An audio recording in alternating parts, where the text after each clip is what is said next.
Hi, Earth Signs, Gemini, Libra, and Aquarius. Welcome po sa ating channel. At ito yung Timeless Gabay Tarot Love Reading. Please be reminded that this is general reading po. So maaari kayo makarelate o hindi. Just take what resonates. Balik po kayo dito bukas para sa ating Daily Gabay Tarot Love Reading. Please like, subscribe, and click bell button for notification para updated po kayo sa daily tarot reading natin. Para po sa gusto magpa-reading, maaari nyo pong makuha ang link. Nasa description box po ito. Message nyo lang po ako sa messenger. Maraming salamat po. Spirits guys, ano po ang message nyo po para sa mga single, Gemini, Libra, and Aquarius?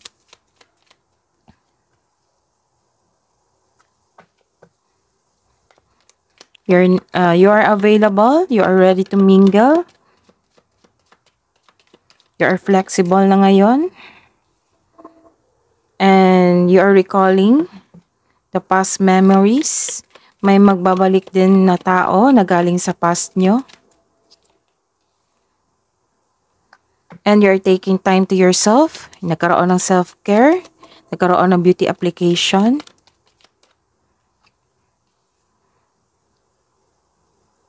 Some of you nag-file ng isang legal papers, pumunta sa isang attorney, sa barangay.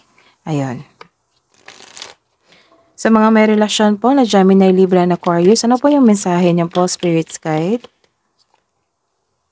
Your trigger. Your trigger sa isang tao. Maaari itong partner niyo po. And nagkaroon ng drama. Kasi uhaw ka sa atensyon or inyong partner, uhaw sa atensyon. And may group date dito. May discussion, may pagpaplano. And you're taking time to your family. Clarification po sa mga single po na Gemini, Libra, and Aquarius para sa apat na cards nila. Single, recalling, divine feminine, and legal. Clarification po of this reverse card.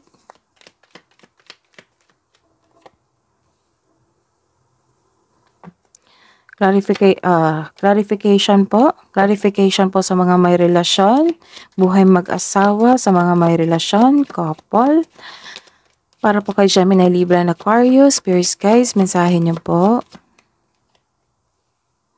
Clarification of this card.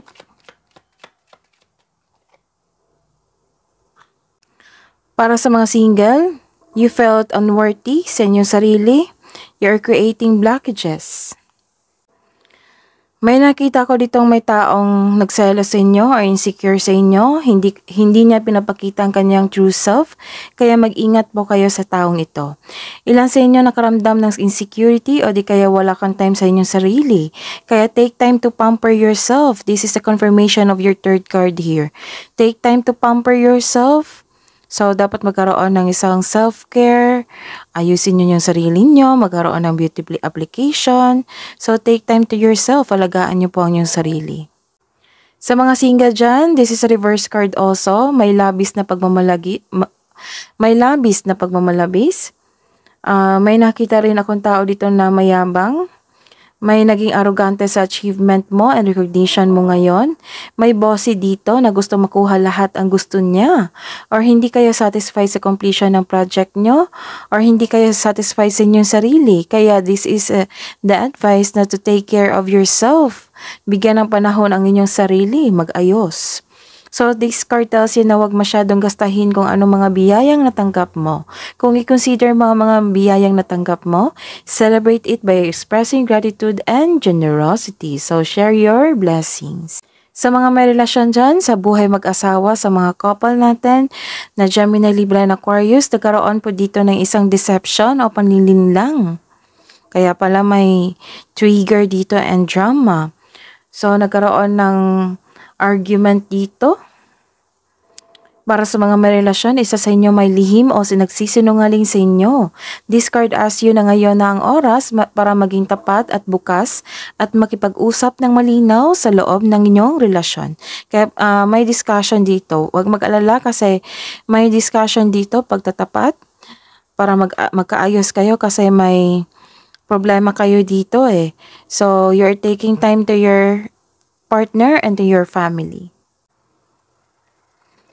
May nakita ko dito na may kapareha kayo na trustworthy, matalino, who chooses reason over emotion. So, ginagamit niyang lohika over emotion. Nag-uusap kayo dito. So, nagkaayos kayo, don't worry kasi you're taking time to your partner and to your family.